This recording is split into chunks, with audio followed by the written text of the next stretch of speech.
नमस्कार, फिर पैसा बोलता है में आपका स्वागत है। मैं आनंद श्रीनिवासन।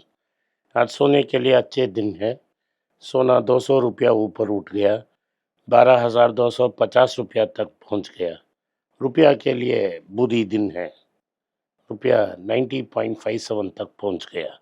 रुपया लगातार गिरता जा रहा है और भी गिर सकती है। और जो 24 कैरेट गोल्ड है वो 13,300 पार करके ऊपर चल रहा है। इसके आप मेकिंग चार्ज लगा दो, इसके ऊपर आप जीएसटी भी लगा दो, क्या होने वाला है आप देख लेना। ओवरऑल मार्केट्स बहुत वीक हैं इंटरनेशनली। आज S&P 500 सिर्फ 15 पॉइंट ऊपर गया, लेकिन एक नया रिकॉर्ड कायम किया। डाउ ने अच्छा खासा 1% ऊपर गया, नया रिकॉर्ड था। लेकिन ऑरेकल की शेयर्स की गिरने की बदौलत से नैस्डैक नीचे जा रहा है। आफ्टर मार्केट ट्रेडिंग आवर्स में भी ऑरेकल नीचे जा रही है। तो इसका मतलब है टेक से फाइनेंस सेक्टर की रोटेशन हो रही है। फाइनेंस और फिनटेक स्टॉक्स मार्केट को ऊपर रख रहे हैं। कितने दिन के लिए हमें पता नहीं। जेरोम पॉल का ये आखिरी कट होगा, ऐसा बड़ा लेख ब्लूमबर्ग में आया है कि इसके बाद वो रेट कट नहीं कर पाएंगे। तो मई तक के लिए यही रेट कट है। तो अगर ये रेट कट नहीं आती है, मार्केट फिर से करेक्ट होना शुरू कर देगी। तो 2 दिन का खेल है। कल 140 पॉइंट ऊपर हुआ था, कल सुबह नेगेटिव था मार्केट। 140 पॉइंट ऊपर, 130 पॉइंट ऊपर। नेक्स्ट वीक फिर से करेक्ट होने की चांसेस बहुत बेहतर हैं, अनलेस मार्केट में कुछ बड़ा चेंजेस आ जाए। एल&टी ने कहा है कि हम तो A1 to A7 में नहीं हैं, गवर्नमेंट के फेवर्ड लिस्ट में नहीं है, हमको कॉन्ट्रैक्ट्स तो नहीं मिल रहे हैं। तो एल&टी ने कहा है कि वो जो उनका कैपेबिलिटी है न्यूक्लियर प्लांट्स तैयार करने का, उन्होंने तो भारत में Indira Gandhi atomic research centre को कायम किया था। वो भारत के बाहर जो भी न्यूक्लियर पावर स्टेशन बिल्ड करना चाहते हैं, उनकी जो टेंडर है वो पार्टिसिपेट करेंगे। यही एल&टी का अनाउंसमेंट है। तो अगली न्यूज़ ये है कि जो मेक्सिको ने भारत के ऊपर 50% की टैरिफ लगा दी। सिर्फ भारत के ऊपर टैक्स नहीं लगाई है, चाइना और अदर एशियन नेशंस के ऊपर भी टैक्स लगा दी है। इसका बहुत बुरा असर इंडियन ऑटो कंपनीज में पड़ेगा, क्योंकि auto companies north American market में एक्सपोर्ट करने के लिए मेक्सिको का रूट यूज़ करते हैं। तो इसमें मारुति और hyundai का बड़ा नुकसान होगा। और unlisted foreign car manufacturers Renault Nissan जैसा कंपनी को भी नुकसान पड़ सकता है। तो ये न्यूज़ है। डिज्नी जिसके पास सारे कैरेक्टर्स हैं, Mickey mouse, Minnie Mouse, Donald duck, और उसके बाद जो मार्वल सुपरस्टार्स हैं, लाइन किंग, इन जैसे स्टार्स हैं, इन सबको ओपन एआई की सोरना को लाइसेंस कर दी है और ओपन एआई में $1 बिलियन की इन्वेस्टमेंट की है। वॉल्ट डिज्नी, मार्वल, इन सब की जो कॉमिक कैरेक्टर्स हैं वो ओपन एआई में आ सकती है और डिज्नी को लाइसेंस फी भी मिलेगा। डिज्नी ने $1 बिलियन ओपन एआई में इन्वेस्ट की है। ये राउंड ट्रिपिंग है, कई बार कहा है ये हो रहा है और ये बहुत डेंजरस है। टीसीएस के ने अपना ये एक्विजिशंस को बढ़ा दी है। ये लेड एक्विजिशंस कल एक क्लाउड कंपनी को खरीदा था और बड़ा एक्विजिशंस चेस कर रहे हैं। टीसीएस के पास बड़ा कैश चेस्ट है, हर क्वार्टर $10,000 कमा रहे हैं और कोई भी बात नहीं है कि वो छोटे छोटे कंपनियों को स्वॉलो कर सकते हैं।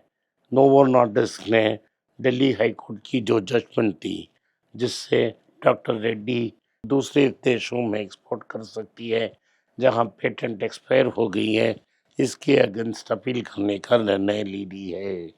2026 की अप्रैल तक सेमीग्लूटाइड का एक्सपायरी हो जाएगा और सारे लोग एक्सपोर्ट करना के परमिशन मिल जाएंगे। कल मैंने सिप्ला को पासिंग में कहा था, आज डिटेल कहूँगा।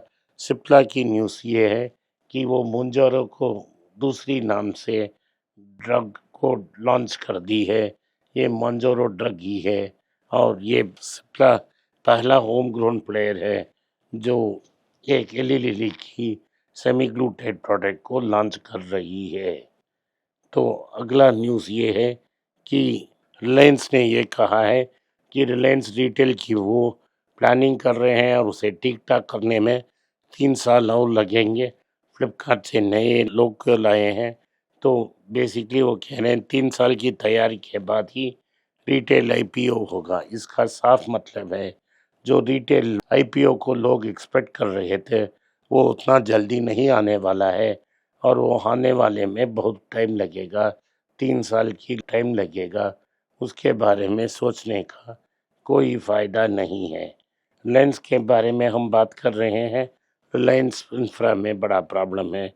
मुकेश अंबानी के भांजे अनिल अंबानी के बेटे जय अनमोल पे सीबीआई ने चार्जशीट डाल दी है। बुकिंग नाम का यूज़ किया है, उनको बुक किया है, उनकी 14 कंपनी और बैंक अकाउंट्स को फ्रीज किया है। एक्यूजेशन है कि उन्होंने एक अकाउंट से दूसरे अकाउंट को पैसा डाला है, यस बैंक से मिलके मनी लॉन्ड्रिंग की है। इसका जजमेंट अभी तक नहीं आया है। प्रेशर बनाने के लिए केस डाल के बैठ कर वेट कर रहे हैं। जैसा मैंने कहा, डाउ एसपी 500 को एक नया रिकॉर्ड कायम की है। आईसीआईसीआई का न्यूज़ ये है कि आईसीआईसीआई प्रूडेंशियल अपना पब्लिक इशू लॉन्च कर चुकी है। ये पब्लिक इशू में सारे पैसा फुली बुक्ड है, प्रॉफिट्स ज़्यादा हैं, प्रॉफिट्स की कोई गुंजाइश नहीं है। ग्रेप मार्केट प्रीमियम भी बड़ा नहीं होगा। जो भी वैल्यूएशन था उसे फुल्ली कंपनी सपोर्ट कर रही है। Joint venture partner prudential stock को बेच रहे हैं। इसके लिए आईपीओ जारी हुआ है। ये for sale company stock for sale है। सेल्स को बेच के इसको लिस्ट करने की कोशिश कर रहे हैं। मुथूट फाइनेंशियल सर्विसेज रेड मुथूट का market cap 2.5 lakh crore cross कर चुका है। ये एक्सपेक्टेड लाइंस में है क्योंकि उनकी जो मेन फंडिंग है वो गोल्ड लोन की अगेंस्ट फंडिंग है। वही एसेट जो गिरवी रखा है उसी एसेट के लिए वो ज़्यादा और पैसा दे सकता है।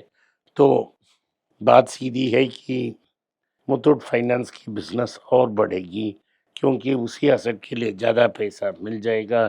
तो वो 2.5 लाख की मार्केट कैप क्रॉस कर ली है। इन दोनों स्टॉकों में इसका वैल्यूएशन बेटर है, मनप्पुरम का वैल्यूएशन बेटर है क्योंकि उनके पास आशीर्वाद नाम का एक लेंडर है जो बहुत बड़ा है। इनका माइक्रो लेंडर भी मुथूट फिनकॉर्प लिस्टेड है। इसे हम अंदाज़ा नहीं लग सकते हैं कि मुथूट फिनकॉर्प दूसरा भाई है, उनका सब्सिडरी लिस्ट हो गया है, लेकिन बेलस्टार जो मुथूट फाइनेंस की कंपनी है वो अभी तक लिस्ट नहीं हुई है। सो मुथूट फाइनेंस की कंपनी है बेलस्टार, वो लिस्ट नहीं हुई है। मुथूट फिनकॉर्प लिस्ट नहीं हुई है, लेकिन उसकी सब्सिडरी मुथूट फाइनेंस वो लिस्ट हुई है। वो सिर्फ स्मॉल माइक्रो फाइनेंस पे माहिर है। इन सब के देखते हुए मुथूट आखिर में 3 कंपनी में ब्रेकअप थी। एक है रेड मुथूट, ब्लू मुथूट और येलो मुथूट। तो कोको कोला की जो सीईओ हैं वो बोल रहे हैं कि जो अमेरिका की माइग्रेशन पॉलिसी से कोको कोला का स्ट्रेस बढ़ गया है। माइक्रोसॉफ्ट की सत्य नडेला कल घर वापसी करके बेंगलोर पहुंचे। बेंगलोर में उन्होंने ऐलान की कि अब तक जो काम कर रहा था आईटी इंडस्ट्री में वो काम नहीं करेगा, उन्हें नया विजन चाहिए। उन्होंने को पायलट नाम का ये में को पायलट का लाइसेंस बेचा है। इसमें usual suspects TCS, Infosys, Wipro और अनेक लोगों ने इसमें पार्टिसिपेट किया है। आज के लिए इतना ही। आपने इस पॉडकास्ट को सुना, इसके लिए मैं आपका आभारी हूँ। हो सके तो वीडियो को लाइक कीजिए, चैनल को सब्सक्राइब कीजिए और बेल नोटिफिकेशन दबाएं। इस वीडियो को अपने दोस्त और रिश्तेदार के पास भेजें और उन्हें देखने की आग्रह करें। नमस्कार, धन्यवाद, जय हिंद। नीचे एक ईमेल स्क्रॉल हो रहा है, इसका ईमेल एड्रेस है paisa bolta hai.np@gmail.com। अगर आप मुझसे संपर्क करना चाहते हैं तो इस ईमेल में मेल भेजें, मेरी टीम आपसे बात करेगी। फिर से बता रहा हूँ मैं, paisa bolta hai.np@gmail.com। इसमें आप मेल भेज सकते हो, मेरा टीम आपसे संपर्क करेगा।